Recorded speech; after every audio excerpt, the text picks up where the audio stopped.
Good evening. तो आज students, आज हम लेने जा रहे हैं क्लास फोर्थ। ठीक, ऑलरेडी 3 क्लासेस हम लोगों ने दे दी है। ठीक, और इस बैच का नाम है 20 डेज़ में कंप्लीट जीएस कॉम्प्रीहेंसिव। ठीक है, कॉम्प्रीहेंसिव तरीके से, मोटा मोटी नहीं, कॉम्प्रीहेंसिव तरीके से कंप्लीट जीएस।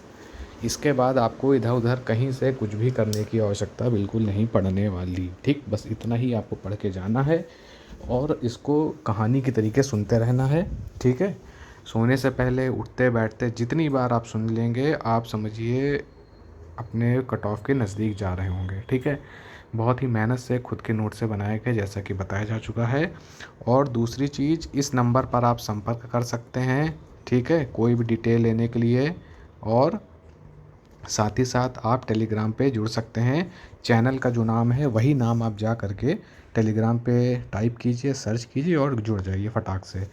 और ये बैच आपको सिर्फ 100 रुपीज़ में मिल रहा है। अगर कोई आपको दे दे तो बताइएगा। और 100 रुपीज़ भी इसलिए लिए जा रहे हैं क्योंकि इसके पीछे मेहनत आप देख सकते हैं। ठीक, तो सिर्फ और सिर्फ कितना रुपीज़, सिर्फ और सिर्फ 100 रुपीज़ में ये बैच है। वीडियोस क्लासेस आ रही हैं, पूरा कोर्स कराया जाएगा। अभी करीब क्लासेस फ्री हैं, 4-5 क्लासेस जैसा कि बोला गया था वैसे क्लासेस अभी फ्री चल रही हैं। ठीक है, इसके बाद पेड पूरी तरीके से कर दी जाएंगी। पेड क्या, 100 रुपीज़ समझिए कि बस ये थोड़ा सा जो मेहनत और स्टाफ है उनका भी नहीं होना है, फिर भी इतना नॉमिनल फ़ीस रखा गया है। तो चलिए स्टार्ट करते हैं आगे का। और अभी हम लोग ने जैसे कि आपको बताया था कि वर्ल्ड ज्योग्राफी का काफ़ी चीज़ें करा दी गई थी, आप पीछे से रिवीजन करते जा सकते हैं। ठीक है, स्टेट्स वगैरह के बारे में बताया था और भी काफ़ी चीज़ आपको बताई गई थी। ठीक है ना, तो लैंड लॉक्ड कंट्रीज़ आपको बताने को बोला गया था, बट वो इस क्लास में नहीं बताएंगे। ठीक है, उसके पीछे का रीज़न ये है कि अभी आपको ट्रॉपिक ऑफ कैंसर और कैप्रिकॉर्न के बारे में जो कंट्रीज़ बताई गई थी, इन दो को आपको लिख के रखना है, माइंड में सेट करना है ताकि कंफ्यूजन ना हो। अगर लैंड लॉक्ड कंट्रीज़ दे देंगे तो थोड़ी सी इसमें क्या होगा, घिचपिच हो जाएगी और आपको याद करने में दिक्कत हो सकती है। और इस क्लास का टारगेट ही है आपको ना सिर्फ पढ़ाना बल्कि सेम टाइम पर याद कराते चलना। तो साइंटिफिकली उसके हिसाब से अगर देखा जाए तो आपको अभी लैंड लॉक कंट्रीज़ करके ज़रूर जाना है, छोड़ना नहीं है लैंड लॉक, लेकिन ऊपर दिया हुआ है वो हम बाद में आपको कवर करा देंगे। अभी जो थोड़ा सा इंपॉर्टेंट चीज़ आपको दिखा देते हैं मोटा मोटी, जो आप याद कर सकते हो। स्टेट के बारे में आपको बताया तो डोवर और डेविस स्टेट हम और देखेंगे, डोवर और डेविस स्टेट हम और देख लेंगे क्योंकि इस स्टेट के बारे में ऑलरेडी हम लोग बात कर चुके हैं। अच्छा, डोवर क्या कर रहा है, इंग्लिश चैनल और नॉर्थ सी को जोड़ रहा है। और डेविस क्या कर रहा है, बैफिन बे और अटलांटिक ओशन को जोड़ रहा है। ये आपको याद कर लेना। मतलब डोवर स्टेट, इंग्लिश चैनल और नॉर्थ सी, इंग्लिश चैनल और North Sea, Davis Strait, Baffin Bay and Atlantic Ocean. ठीक, इसके साथ ही साथ जो बहुत इंपॉर्टेंट है, ये पर्शियन जो गल्फ़ कंट्रीज़ हैं। ठीक, पर्शियन गल्फ़ जो कंट्रीज़ हैं, इनके बॉर्डरिंग कंट्रीज़ क्या क्या हैं। ठीक, जो पर्शियन गल्फ़ है, ठीक है, पर्शियन गल्फ़ जो पर्शियन गल्फ़ है, ठीक, उसकी बॉर्डरिंग कंट्रीज़ क्या क्या हैं, तो ये आपको पता होनी चाहिए। इसका एक ट्रिक है, आपको याद करना है, कसाब, UI ईरान इराक। ठीक, मतलब जैसे आप देखे होंगे ना कि अवधी भाषा में बोलते हैं ना, ये है को बोलते हैं UI, तो उसी तरीके आप क्या लिख सकते हैं, कसाब, UI ईरान इराक। यहाँ पे गलती करने की कोशिश मत करना, ऐसे करके कुछ भी बना लो। ठीक, या कसाब UI ईरान इराक। ठीक, तो सतर्क रहो। तो का से क्या हो गया, कसाब का का से क्या हो गया, कुवैत, सा से क्या हो गया, सऊदी अरेबिया, और बा से क्या हो गया, बहरीन। कसाब का ये क्लियर हो गया। ईरान और इराक आपको पता ही चल गया। और UI का क्या हो गया, UAE हो गया। तो क्या आपको पता चल गया, ईरान, इराक और कसाब, और इसके बाद UAE। ठीक, तो आपको इतनी चीज़ें यहाँ से पता चल गई। अब आपसे कोई पूछ ले कि जो पर्शियन गल्फ है उसकी बॉर्डरिंग कंट्रीज़ क्या क्या हैं, तो आपसे गलत होगा, बिल्कुल नहीं होगा। आप क्या लिखोगे, आप लिखोगे कसाब पहले, UI Iran Iraq, Kasab, UI Iran Iraq. Kasab के से क्या हो गया, कुवैत, सा से क्या हो गया, सऊदी अरेबिया, बा से क्या हो गया, बहरीन। ठीक, Kasab, Kuwait, Saudi Arabia, Bahrain, Iran, Iraq and UAE। ठीक, इतनी चीज़ क्लियर हो गई।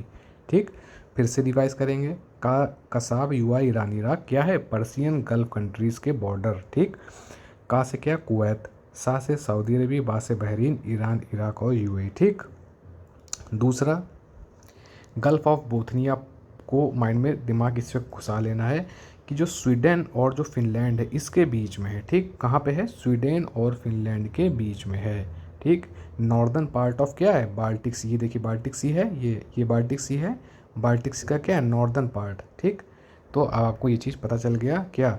अब आपसे कोई अगर पूछेगा पर्सियन गल्फ की बॉर्डरिंग कंट्रीज़ तो आप तुरंत बता देंगे। आपसे कोई पूछेगा कि गल्फ ऑफ बोथनिया है तो आप क्या करेंगे? उसको दौड़ा के बता देंगे भैया यहाँ पे जो स्वीडन है, स्वीडन और यहाँ पे फिनलैंड है, इनके बीच में हमारे गल्फ ऑफ बोथनिया है और ये है बाल्टिक सी, बाल्टिक सी, और बाल्टिक सी के नॉर्थ में हमारा बोथनिया है।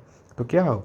बोथनिया स्वीडन फिनलैंड के बीच में और नॉर्दर्न पार्ट ऑफ बाल्टिक सी, और पर्सियन गल्फ की बॉर्डरिंग कंट्रीज़ में क्या? कसाब, यूआई, ईरान और इराक। का से कुवैत, सा से सऊदी अरेबिया, बा से Bahrain, Iran, Iraq and UI से हो गया यूएई। इतना चीज़ आपको कॉन्सेप्ट दिमाग में बैठ चुका है।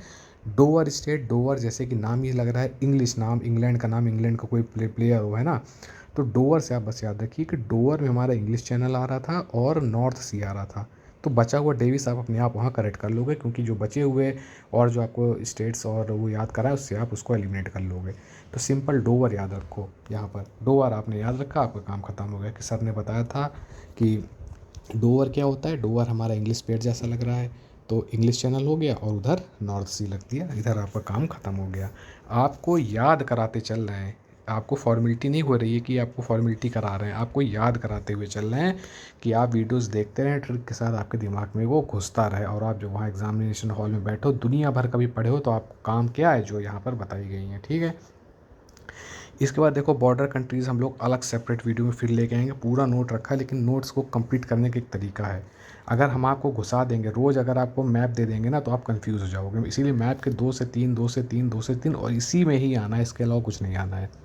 तो 2 से 3 चीज़ कराने के बाद थोड़ा सा आपको होल्ड दिया जाता है और इसके बाद आपको क्या किया जाता है, आगे की चीज़ें कराई जाती हैं और फिर नेक्स्ट डे आपको फिर मैप, वर्ल्ड मैप की कुछ चीज़ें याद करा दी। जैसे आज वर्ल्ड मैप में आपको क्या याद करा दिया गया? बोथनिया, डोवर स्टेट के बारे में और पर्सियन गल्फ के बारे में, ये 3 चीज़ आपको याद करा दी गई, ठीक है। ये आपका गलत नहीं होगा। अभी बाकी ऊपर के पेजेस बचे हुए हैं देखिए, ठीक है, और नीचे के पेजेस बचे हुए हैं, वो सब आपको जैसे बताया जाए बस वैसे करना है, अपना दिमाग आपको नहीं लगाना। फिर बॉर्डरिंग कंट्रीज़ कराई जाएंगी, ठीक है, ऐसे करके आपको सब कराया जाएगा, ठीक है। अब जैसे बाल्टिक कंट्रीज़ है, एक और आपको चलिए बता देते हैं, आसान है। बाल्टिक सी जैसे है, ठीक। बाल्टिक एक सी होता है और एक बाल्टिक सी के साथ हम आपको याद कराएंगे आज बाल्टिक कंट्रीज़। 2 पॉइंट और याद कराएंगे। ऊपर क्या क्या याद कराया था? Dover state, Persian gulf countries के जो बॉर्डर थे, कसाब, यूआई, ईरान, इराक। उसके बाद क्या आपको याद कराया था? एक चीज़ आपको और याद कराया था, वो ये था, वो क्या था? वो था gulf of Bothnia. Gulf of Bothnia को याद कराया था, ठीक। और आपको याद कराया था पर्सियन गल्फ वाला, और आपको डोवर स्टेट याद कराया था। अब हम याद कराने जा रहे हैं बाल्टिक कंट्रीज़ बॉर्डर और बाल्टिक सी, बाल्टिक सी के बॉर्डरिंग कंट्रीज़ और बाल्टिक कंट्रीज़ वेरी इंपॉर्टेंट है, तो कन्फ्यूज़न ना होने पाए, ठीक। इसलिए ये चौथा चीज़ बाल्टिक कंट्रीज़ में आपको ट्रिक याद रखनी है, बहुत ही कॉमन ट्रिक है, हर चैनल पे आपको मिल जाएगी यही चीज़। र्यूड, जर्मनी, सेल, पोलैंड एंड फिनलैंड। र्यूड, जर्मनी, सेल, पोलैंड एंड फिनलैंड। तो आर यू से क्या हो गया? रशिया, ठीक। रशिया, डेनमार्क, जर्मनी, एसी से क्या होगा? स्वीडन, ठीक। फिर ये देखिए एल क्या हो गया आपका? एल हो गया आपके बाल्टिक कंट्रीज़, यानी Estonia, Latvia and Lithuania. Baltic सी है तो भाई बाल्टिक कंट्रीज़ तो होंगे ही। तो बाल्टिक कंट्रीज़ और पोलैंड और फिनलैंड। तो चलिए पहले बाल्टिक कंट्रीज़ देख लेते हैं। क्या बाल्टिक कंट्रीज़ में आपको याद रखना है? L, E double L, E double L, L. L हो गया आपका बाल्टिक कंट्रीज़, यानी Estonia, Latvia and Lithuania. Estonia, Latvia and Lithuania, ये आपका क्या हो गया? Baltic countries. अब इसके अलावा मैप में कुछ नहीं कराएंगे। मैप में अगली क्लास में फिर 4 से 5 चीज़ें आपको याद कराएंगे, साइंटिफिक तरीके से याद करते चलेंगे। सेम डे याद भी करना है, आगे के लिए कुछ नहीं छोड़ना है। आपने एल याद कर लिया, एस्टोनिया, लैटविया, लिथुआनिया। अब जब बाल्टिक सी की बात करेंगे और इसकी कंट्रीज़ के सराउंडिंग बात करेंगे तो एक तो इसमें हम जोड़ लेंगे पहले 3 कंट्रीज़, तो ये वाली एल वाली, एस्टोनिया, लैटविया और लिथुआनिया। इसके पीछे एस लगा देंगे तो क्या हो गया? सेल, ठीक। सेल एस से क्या हो गया? स्वीडन हो गया। तो ट्रिक क्या बन गई? रूड, जर्मनी, सेल, पोलैंड एंड फिनलैंड, ठीक। ट्रिक आपको याद रखनी बस, यहाँ से आपकी दो चीज़ कंप्लीट होती हैं, बाल्टिक सी कंप्लीट होता है, बाल्टिक कंट्रीज़ सी की जो कंट्रीज़ हैं बॉर्डर, और बाल्टिक कंट्रीज़ आपकी कंप्लीट होती हैं, रूट जर्मनी, सेल पोलैंड एंड फिनलैंड। ठीक है, ये आपकी कंप्लीट हो चुकी है। इसके अलावा डोवर स्टेट कंप्लीट हो चुका है, पर्शियन गल्फ की बॉर्डरिंग कंट्रीज़ कंप्लीट हो चुकी हैं, और गल्फ ऑफ बोथनिया कंप्लीट हो चुका है। गल्फ ऑफ बोथनिया किसके किसके बीच था? स्वीडन और फिनलैंड के बीच में था। ठीक है, और बाल्टिक सी, ठीक है, देखिए बाल्टिक सी यहाँ भी इसीलिए आपको बाल्टिक सी का कराया है। ठीक, बाल्टिक सी कराने का रीज़न यही था कि बाल्टिक सी का आपको देखिए यहाँ पे दिख रहा है, तो एक साथ लेते चलेंगे। तो गल्फ ऑफ सी में, गल्फ ऑफ बोथनिया में क्या था? बाल्टिक सी का एकदम जो नॉर्दर्न पार्ट था, देखिए जैसे बाल्टिक सी, तो इसका जो एकदम नॉर्दर्न पार्ट है, यहाँ पे गल्फ ऑफ बोथनिया आता, इधर स्वीडन होता था, इधर फिनलैंड होता था, ऐसे करके बना था। और ये बाल्टिक सी, और इसका नॉर्दर्न में गल्फ ऑफ बोथनिया हो जाता था। और बाल्टिक सी पता है आपको कहाँ है? तो बाल्टिक सी की कंट्रीज़ क्या क्या हैं? तो रूट जर्मनी, सेल पोलैंड एंड फिनलैंड हो गया। अब बाल्टिक कंट्रीज़ की बात कर लें तो ELL हो गया, यानी एस्टोनिया, लैटविया एंड लिथुआनिया। इतनी चीज़ें आपके दिमाग में चिपका दी हैं। अब ये छोड़ेंगे, आगे बढ़ेंगे, फिर आएंगे 4 से 5 टॉपिक अगली क्लास में, जो हमारी 5वीं क्लास होगी। उसमें फिर से हम लेके आएंगे मैप के 5 से 6 एकदम जो पूछे जाते हैं, सिर्फ वही बकवास, कुछ नहीं कि एक एक कॉन्टेंट पढ़ाए दे रहे हैं, वहाँ कुछ नहीं कर पा रहे हो आप, ऐसा कुछ नहीं। जो पूछा जाएगा वही आपको कराया जाएगा। ठीक है, उम्मीद के साथ कि इसी से पूछा जाएगा। और अगर फिर आपको पूरे में पूरे वहाँ नहीं अटैम्प्ट करना है कि आपको 150 क्वेश्चन पूरे अटैम्प्ट करने हैं ना, 1-2 क्वेश्चन मिस भी हो जाता तो कोई दिक्कत नहीं है। आपको वहाँ पर 125 130 का टारगेट रख के चलना है। 120 का टारगेट भी आप रख लेंगे तो एनफ है, आप 20 क्वेश्चन हाथ में लेके चल सकते हो। ठीक है, अब ज्योग्राफी की अगर हम बात कर लें तो देखो, ये भी हमेशा आप देखेंगे पूछे जाते रहे चीज़ें, तो यहाँ पे लिखी हुई है, मतलब कि पूछी जाएंगी, इंपॉर्टेंट है तभी लिखी गई हैं। अच्छा, फादर ऑफ भूगोल, भूगोल के पिता किसे कहते हो? क्या होगा? हिकेटियस। क्या? हिकेटियस, यानी भूगोल का पिता किसे कहा गया है? हिकेटियस का। ठीक, यहाँ पे जितने भी पिता विता से रिलेटेड है ना, फादर ऑफ दिस, वो सारी चीज़ें यहाँ पर आपको मिल जाएंगी। इसके अलावा आपको कहीं से भी देखने की, परेशान होने की ज़रूरत नहीं है। ठीक, तो भैया अगर सिर्फ भूगोल का पिता पूछ ले तो आप टिक मारोगे दौड़ा करके हिकेटियस को। उसी जगह मैथमेटिक्स जो है, गणितीय भूगोल जो है, उसके बारे में अगर पूछ लेगा तो आप एरोटेस्थेनिस कर सकते हो। जैसे है ना, जैसे हाइपोटेनिस से देखो रिलेटेड मैथ्स का टर्म लग रहा तो आप इस पर मार दो, है ना, एरोटोस्थेनियस। और सिर्फ गणितीय, सिर्फ भूगोल का पिता तो हिकेटियस। मॉडर्न ज्योग्राफी का क्या है? हमबोल्ड। और ह्यूमन ज्योग्राफी का क्या है? Ratzel. ठीक, अब देखिए कैसे याद करेंगे। ह्यूमन की लाइफ में क्या परेशान किया उसको? रैट। ठीक, ह्यूमन की लाइफ में इसको रैट परेशान किए हुए। तो ह्यूमन ज्योग्राफी में आपने लिख दिया, father of human geography is Ratzel. ठीक, फादर ऑफ भूगोल geography is Hecataeus. Whereas father, गणितीय भूगोल के पिता क्या है भैया? कोई हाइपोटेनस करके था, सर ने बताया था, इरोटोस्थेनियस करके कुछ था, टिक मार दिया। मॉडर्न तो हमबोल्ट। अब ह्यूब्लॉट की एक वॉच आती है ना मॉडर्न टाइम में, आपने देखा होगा, पहले तो चलती नहीं है, तो मॉडर्न समय में क्या चलती है? ह्यूब्लॉट, यानी हमबोल्ट। तो ये चीज़ आप यहाँ से कर सकते हो कि भैया कुछ कोई एक ऐसी वॉच के बारे में सर ने बताया था जो मॉडर्न समय पर काम आती है, मॉडर्न ब्रांड में काफ़ी फेमस है, तो वो हो गए हमबोल्ट। ह्यूमन में रैट से रिलेट कर लिया, मॉडर्न वॉच से रिलेट कर लिया ह्यूब्लॉट से, गणितीय का हाइपोटेनस वाले से रिलेट कर लिया, और भूगोल का पिता हिकेटियस याद कर लिया। आगे बढ़ते हैं। जियोसेंट्रिक कॉन्सेप्ट किसने दिया था? प्लेटो और टॉलमी ने। ठीक है, कि पृथ्वी क्या है? सेंटर है ना, पृथ्वी कहाँ एकदम सेंटर पर है। फिर ये सब आप कुछ देख लीजिएगा, पढ़ लीजिएगा। ठीक है, जैसे महाविस्फोटक सिद्धांत जिसे कहते हैं big bang theory, very important है, पढ़ा होगा आपने, खासकर एनसीईआरटी में तो बहुत ही ज़्यादा पढ़ा होगा। तो जो महाविस्फोटक सिद्धांत है, बिग बैंग थ्योरी, ये किसने दिया? जॉर्ज लेमेंटर ने। किसने? जॉर्ज लेमेंटर ने। जितनी चीज़ें यहाँ पे लिखी हैं इसको घोट के पी जाना है आपको। ठीक है, भूगोल के पिता, गणितीय भूगोल, आधुनिक ह्यूमन, और यहाँ पे बिग बैंग थ्योरी की बात में यहाँ की जा रही है। This theory was given by George Lemaitre. ठीक है, अब देखिए अगला पॉइंट क्या है, यहाँ लिखा है, मतलब याद करना है। आकाशगंगा को क्या कहते हैं? मंदाकिनी कहते हैं, दुग्ध मेखला कहते हैं, और एरावत पथ कहते हैं। ठीक है, इतनी चीज़ें आपको पता होनी चाहिए कि भैया आकाशगंगा को पूछ लेगा, है ना, क्या बोलते हैं, और क्या इसके अलग नाम है, 2-4 नाम देगा, बीच में इनमें से रख देगा, कंफ्यूज होकर घूमते रहो। तो क्या हो गया, मंदाकिनी, दुग्ध मेखला, एरावत। अच्छा देखो, सबसे निकट तारा सूर्य से, सूर्य से सबसे निकट तारा क्या है, प्रॉक्सिमा सेंचुरी, प्रॉक्सिया सेंचुरी, ठीक।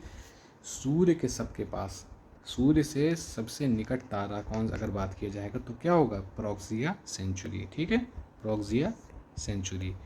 सबसे चमकीला तारा, तो नाम ही देखो लग रहा है साइरस टाइप। आकाशगंगा के निकट गैलेक्सी कौन सी है, तो एंड्रोमेडा। सबसे गर्म ग्रह कौन सा है, तो आप क्या लिख दोगे, शुक्र है। टेम्परेचर कितना है, 480 डिग्री, ठीक। और इसको क्या क्या बोलते हैं, सबसे चमकीला, पृथ्वी का बहन, जुड़वा ग्रह, है ना। ये सब सारी चीज़ें आप यहाँ से पढ़ लेना, ठीक है। यूरेनस है, तो यहाँ पर मीथेन गैस के बारे में पूछेगा, तो क्या यूरेनस आपको याद रखना है, ठीक है। अर्थ नीला ग्रह है ना, ओशियन की वजह से। उपग्रह क्या है, सैटेलाइट क्या है, मून है, एक है, ठीक है। अब मंगल ग्रह, मार्स की क्या है, 2 हैं, फोर्स डेमोस, ठीक। सबसे ज़्यादा कहाँ पर हैं, शनि, सबसे ज़्यादा उपग्रह कहाँ पे हैं, तो आप लिखोगे शनि, लगभग 79 के अप्रॉक्स यहाँ पर सबसे ज़्यादा उपग्रह हैं शनि में, ठीक है, शनि, ठीक है, सबसे ज़्यादा उपग्रह हैं, ठीक है। अच्छा, ये टाइमिंग है जो सन के अराउंड जो अर्थ रिवॉल्व करती है, ठीक है, वो कितना, 365, 5, 48, 46, ऐसे याद कर लो, 365, 5, 48, 46, ऐसे याद कर लीजिए। तो मोटा मोटा दिमाग में जब आपके फिगर रहेगा तो आपको पता चल जाएगा। जैसे कि आपने ये लिखा 365, एक दिन, एक साल तो लगाई, फिर यहाँ से 5 निकाल लिया, 5 और निकाल लिया, फिर आपने यहाँ 48 लिखा, 2 और घटा लिया कि भैया 48 था, फिर कुछ घटा के 46 था। तो 365, 65 से 5 उठाया, फिर 48 और 46, इतने समय में वो रिवॉल्व करती है, ठीक है। यहाँ तक कोई दिक्कत हो तो कमेंट कीजिए। आप लोग कमेंट नहीं कर रहे हो, ठीक है, इस वजह से मज़ा नहीं आ रही है। कमेंट कीजिए तो थोड़ा मोटिवेशन मिलेगा, और मोटिवेशन मिलेगा तो क्लास आपको देने में मज़ा आएगा। इसमें फ़ायदा आपका ही है। 20 दिन में पूरी क्लासेस आप कंप्लीट करके अच्छे से रिवाइज करके, याद करके माइंड में सेट करवा दी जाएंगी, ठीक है। अब देखिए, ये देखो, ये 21 जून वाला आपको बताया था, जून से क्या हो गया, समर सॉल्स्टाइस, है ना, समर। दिसंबर से क्या हो गया, विंटर सॉल्स्टाइस। ये क्या था, नॉर्दर्न हेमिस्फीयर में, ये था सदर्न हेमिस्फीयर में। लॉन्गेस्ट डे था, और ट्रॉपिक ऑफ कैंसर में डायरेक्ट परपेंडिकुलर सनरेज थी, इसमें कैप्रिकॉर्न में परपेंडिकुलर सनरेज थी। आपको पिछली क्लास में बता दिया गया, यहाँ पे रिवाइज कर लो आप। ये सारी चीज़ें आपको बता दी गई हैं।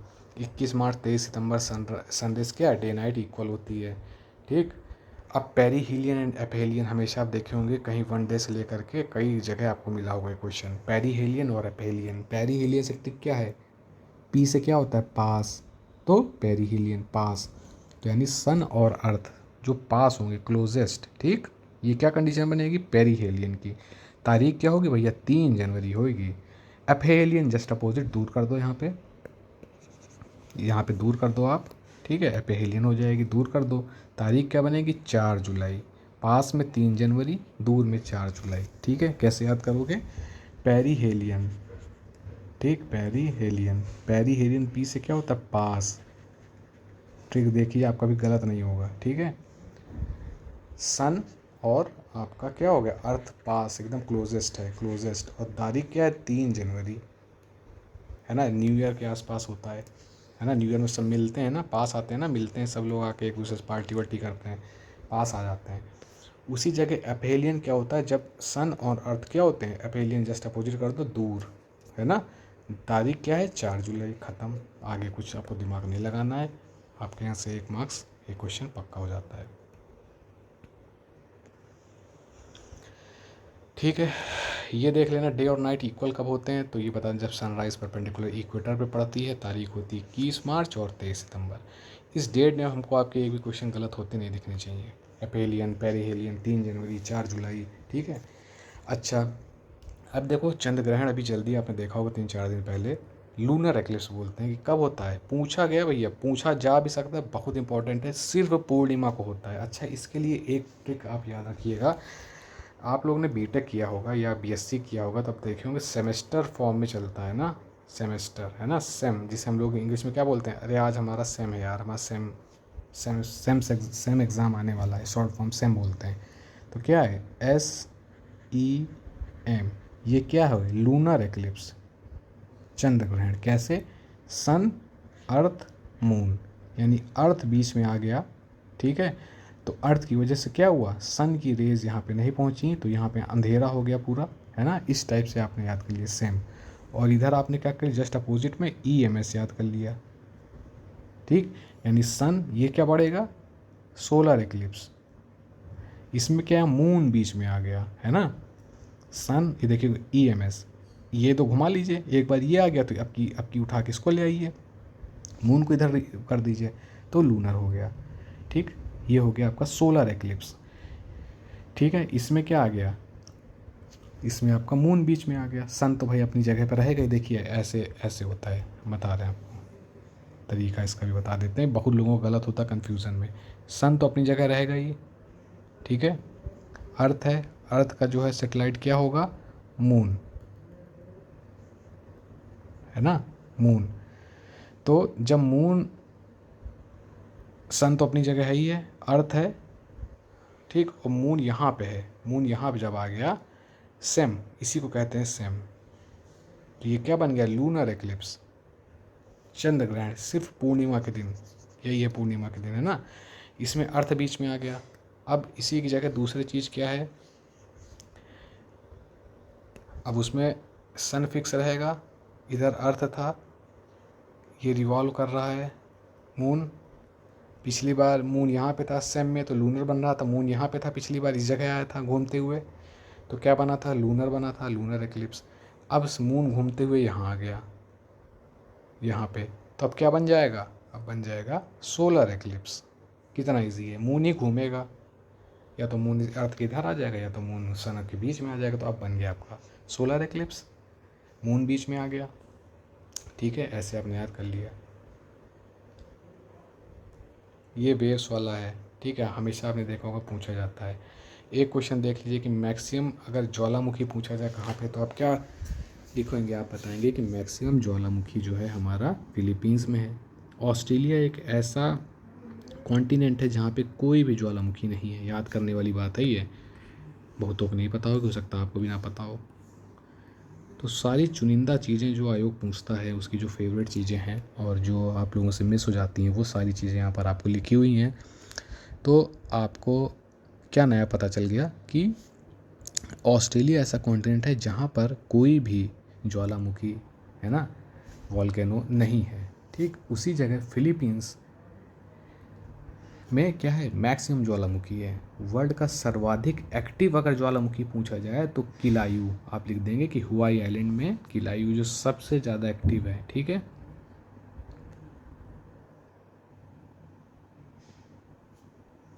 अब देखिए अंडमान इंडिया की अगर बात करें तो अंडमान निकोबार आइलैंड में यहाँ पर एक एक्टिव है और एक सुसुप्त है, डॉर्मेंट। एक्टिव कौन सा है, बैरन, डॉर्मेंट कौन सा है, नारकोंडम। आपको इंडिया के बारे में भी पता होना चाहिए कि इंडिया में अंडमान निकोबार में, ठीक है, तो दो प्रकार के ज्वालामुखी पाए जाते हैं, एक है बैरन, सॉरी एक है एक्टिव और एक है डॉर्मेंट, सुसुप्त। तो जो एक्टिव है वो कौन सा है, बैरन है ना, और जो डॉर्मेंट है वो कौन सा है, नारकोंडम, नारकोंडम, ठीक। अब देखिए ये नोट आप यहाँ से कर लो, ठीक है।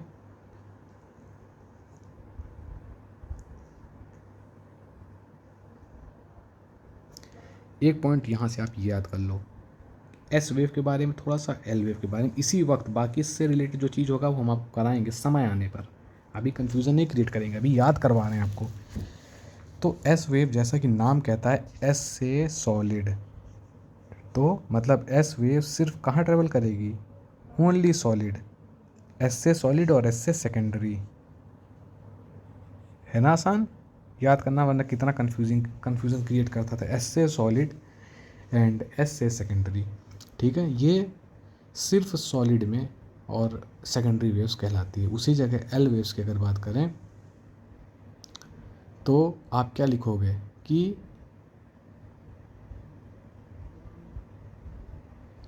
जो एस वेव्स है, सॉरी जो एल वेव्स है, वो आपके अर्थ सरफेस में भी ट्रेवल कर जाती है, सारे मीडियम में ट्रेवल कर जाती है आपकी कौन सी, एल वेव्स, है ना, ऑल मीडियम्स। एस सिर्फ सॉलिड, ठीक है। पी है आपकी लॉन्गिट्यूडनल वेव्स, आपको याद होना चाहिए, ठीक है, और ऑल मीडियम में चली जाएगी और इसको कहा जाता है आपका प्राइमरी वेव, ठीक। अब प्राइमरी वेव कोई पूछे तो आप क्या बताओगे, पी से प्राइमरी, पी से प्राइमरी एंड पी से पी वेव, प्राइमरी हो गया। एस से सेकेंडरी वेव, एस से S wave and S can travel only in solid, S से एस मिला लिया आपने। पी से प्राइमरी, पी से पी वेव, ऑल मीडियम में हो गया। पी वाला क्या था, लॉन्गिट्यूडनल था, एस वाला क्या था, ट्रांसवर्स था, ठीक है।